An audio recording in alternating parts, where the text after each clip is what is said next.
talking about this for the past 10 years of college basketball. So it's going to make for a great watch. But Key, back to your point, my biggest takeaway from Selection Sunday, what a path Gonzaga has. For the second straight year, they have the number 1 overall seed.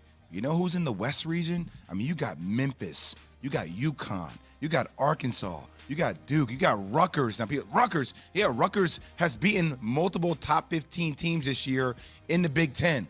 I don't know if I see Gonzaga reaching the Final Four.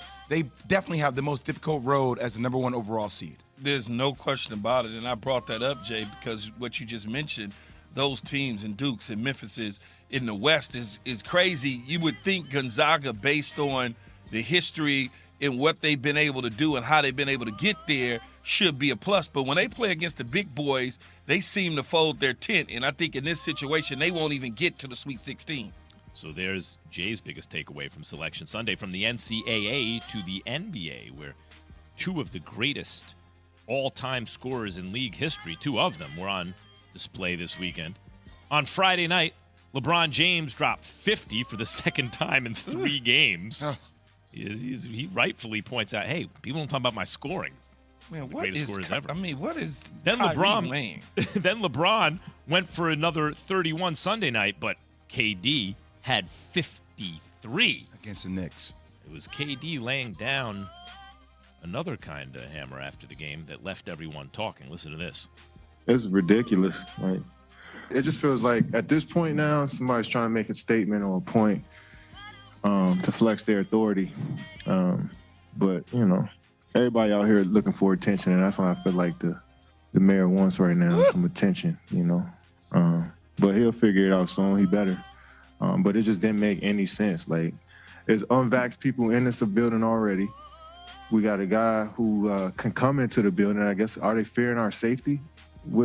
I don't get it. So, yeah, we're all confused. Pretty much everybody in the world is confused at this point. Early on in the season, you know, people didn't understand what was going on, but now it just looks stupid. So hopefully, Eric, you got to figure this out. Tell me about what he said is wrong. I can tell you. Well, first of all, saying that a politician wants attention is not controversial. Of course a politician wants attention. I don't know if that's the case here, but I can't dismiss it as a possibility. But just to clear it up, if people want clarity here, it's the mandates are about, for workers, are about incentivizing people to get vaccinated. You want to make it a high cost to not get vaccinated. You're free to do it, but at a high cost, which is why mandates work. In New York, at least 1 dose of the vaccine, 88% of the eligible population has at least 1 dose. Mandates work. Okay, so if it's about protecting people, then why allow unvaccinated people in the building?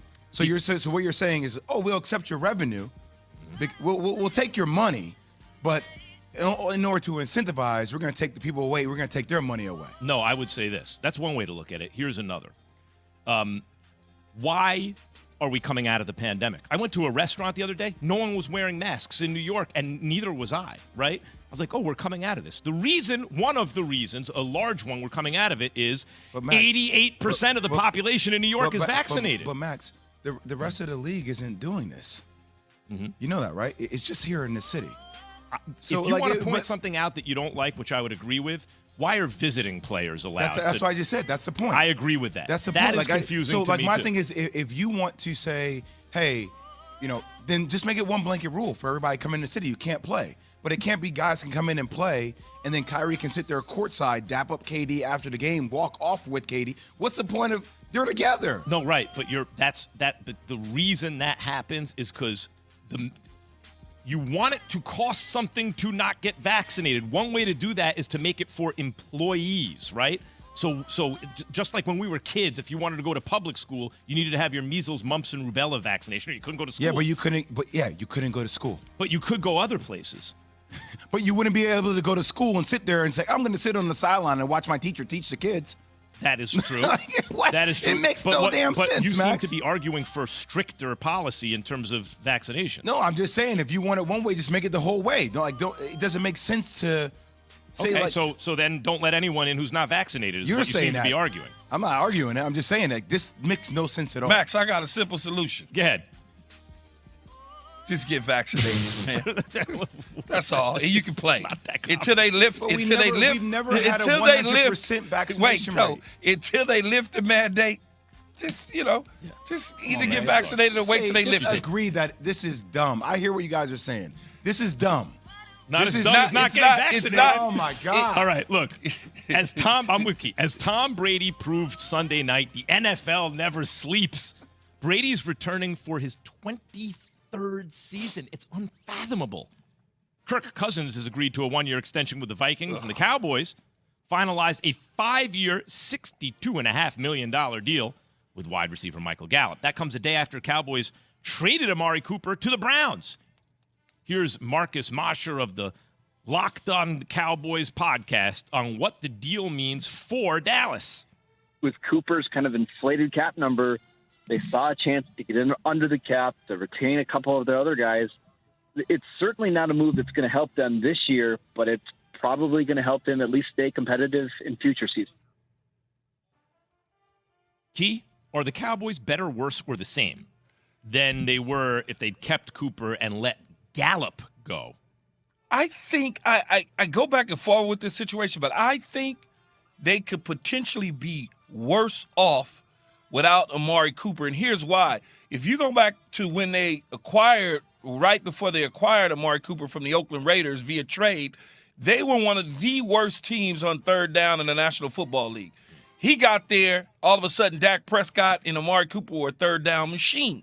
You have to keep guys like that because you want to move the sticks. You want to continue to have possessions. Michael Gallup is coming off an injury, and they just paid him a pretty decent amount of change, and they really don't know what he's going to be. Amari Cooper, on the other hand, we know what he is. We know he could also be better. He had a case of the dropsies at times. Sometimes he does get covered. But I would rather have Amari Cooper on my team, try to figure out a way to keep Dalton Schultz, figure out a way to keep Michael Gallup in CeeDee Lamb and company and continue to run things back. Man, you got a fifth and a sixth round. You got a 5th and a 6th round pick for him. Yes, you may be able to hit on that 5th and 6th round pick, and it'd be a moot point, but we don't know that for sure. Jay, the money down, man. If you're big on third down, that's the whole shooting match. He's just been so consistent as a producer, Key. Let me ask you, Key, what wide receiver do you like better? In terms of Gallup and Amari Cooper? Yeah, straight up. I like Amari Cooper. It's not even a question. I don't think of him as being covered, really. I think of him as winning his matchups. I like Amari Cooper, but that's me. I mean, some people, my old producer here in L.A., Raj Groves, thinks I'm an idiot for liking Amari Cooper. Way back since Alabama, he thought I was an idiot. Dallas fan, too. And we end the no-huddle with a guy who is second all-time among quarterbacks in fourth-quarter comebacks with 42. Who would that be? Tom Brady.